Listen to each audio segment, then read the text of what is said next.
Meus queridos irmãos e irmãs, devotos e devotas de Nossa Senhora da Penha, também saudar e cumprimentar, a pastoral familiar que celebra conosco, a ordem franciscana secular que também está nesta liturgia.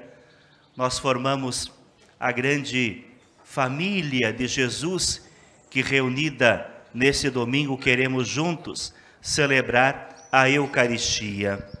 O tempo, meus irmãos e irmãs, passa muito depressa. Nós já estamos no dia 25 de setembro, é o último domingo deste mês de setembro, em que nós tivemos a oportunidade de rezar, de ler, de meditar, refletir com mais profundidade a Santa Palavra de Deus, que deve ocupar um lugar de destaque, de centralidade na vida do cristão. E aqui eu penso, sobretudo, o cristão franciscano, falando para a UFS, a Palavra de Deus, ela precisa encontrar um lugar de destaque, porque Francisco de Assis fazia da palavra o seu alimento, o seu sustento na caminhada. Era um homem feito palavra, era um homem feito revelação de Deus. Quem olhava para São Francisco percebia os sinais de Deus agindo e falando na sua vida.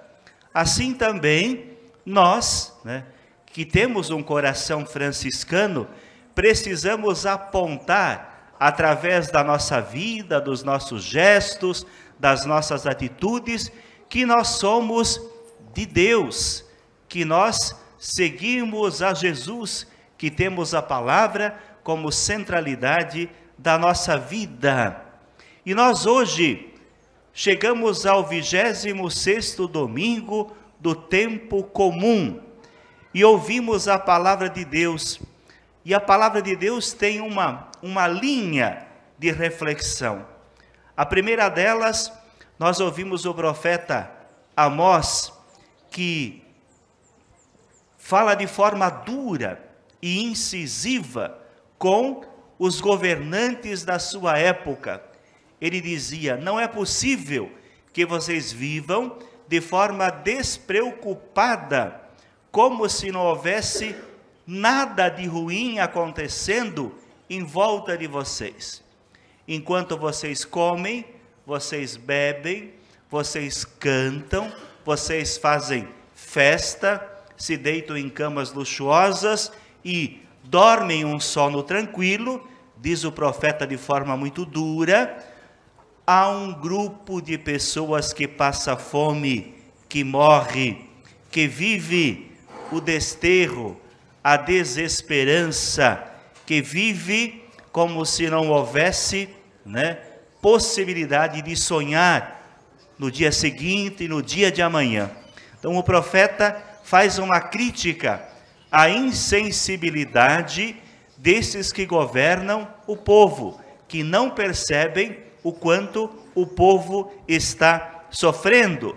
E assim nós passamos pelo Salmo responsorial, depois a segunda leitura da carta de São Paulo a Timóteo, que pede que nós nos afastemos de tudo aquilo que é perverso e desumano, e que procuremos a justiça, a piedade, a fé, o amor, a firmeza e a mansidão. E chegamos então, meus irmãos e irmãs, ao Evangelho, que é uma página conhecida de todos nós, a história do rico opulento e do pobre Lázaro. A parábola conta que o rico vivia como, na primeira leitura do profeta Amós, ele vivia a sua vida.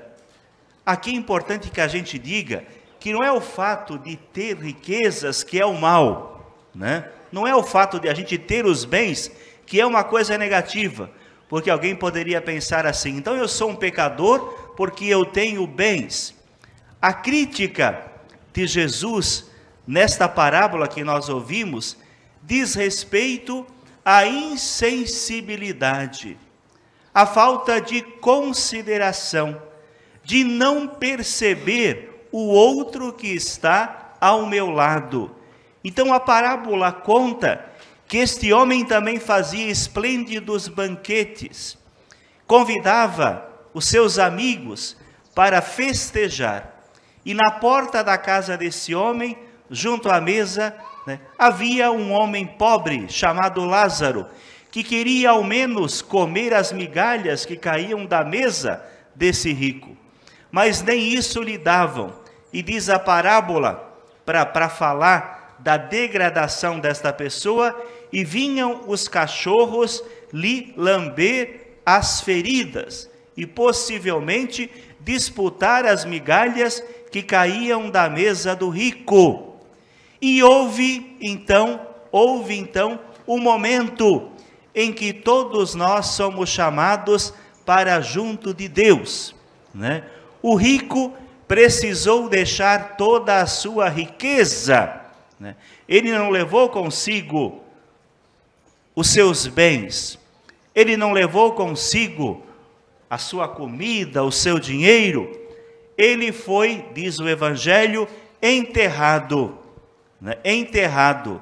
E também morreu o pobre, e ele foi levado para os braços de Abraão. Aliás, esse é o destino de todos nós, pobres e ricos, né? Pobres e ricos, né? Pequenos e grandes, né? Pequenos e grandes. Todos nós, um dia, seremos chamados para junto de Deus, né?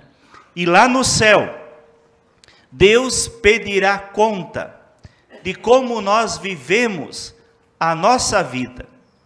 E a grande crítica que Deus nos convoca, o que Deus nos provoca, né? A grande, não crítica, mas conclamação, é a nossa capacidade de perceber o outro. Muitas vezes nós vivemos de forma insensível, de forma indiferente, como se o outro não precisasse da nossa ajuda. A gente pode ajudar o outro com bens materiais, mas também pode ajudar o outro com afeto, com amor, com ternura. Tudo isto, né, engrandece a vida daquele que sofre e padece. E o Evangelho diz que havia um abismo profundo, né, entre o pobre Lázaro e o rico. Esse abismo existia em vida e perdurou depois da morte. Em vida eles não se encontravam, né? Não se viam, havia um abismo profundo. Lá na morte também, os dois vivem um abismo intransponível. Um vai para o céu e o outro vai enfrentar o tormento.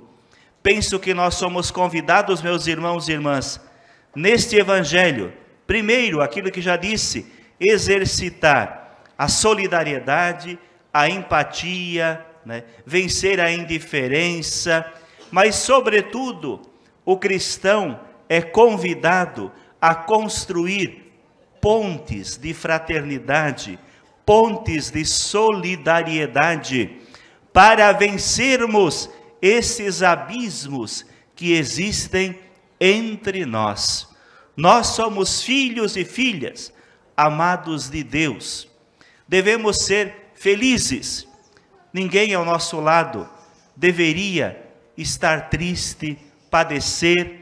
Nós somos convidados, né, a criar, né, estas pontes de fraternidade e ao mesmo tempo partilhar aquilo que nós temos. Não viver como rico opulento, né? Não viver concentrando a minha vida tão somente nos bens materiais, achando que eu vou me apegar a eles, né? A eles, né? Aliás, o Papa Francisco, né, já lembrou, ele é muito engraçado nas suas colocações. Ele diz: eu nunca vi um sepultamento, né, um cortejo fúnebre, e atrás do cortejo um caminhão de mudança, né, levando a mudança, né? Não há, a gente deixa tudo, pobres e ricos. A gente viu até a rainha sendo sepultada ainda esses dias. Foram 11 dias de sepultamento. No final lhe tiraram o cetro e quebraram o cetro e retiraram a coroa, né? E ela também foi sepultada como qualquer outra pessoa. Assim é a vida, meus irmãos e irmãs. Nós não carregamos as coisas junto com nós. O que permanece são os amigos, o amor que nós semeamos, o bem que nós partilhamos, é isso que conta. Então, que Deus nos ajude a viver a fraternidade, a solidariedade, a partilha, que nós possamos cultivar a empatia e, sobretudo, construir pontes de fraternidade para que a gente possa vencer todas as formas de abismos que existem entre nós. Assim seja. Amém.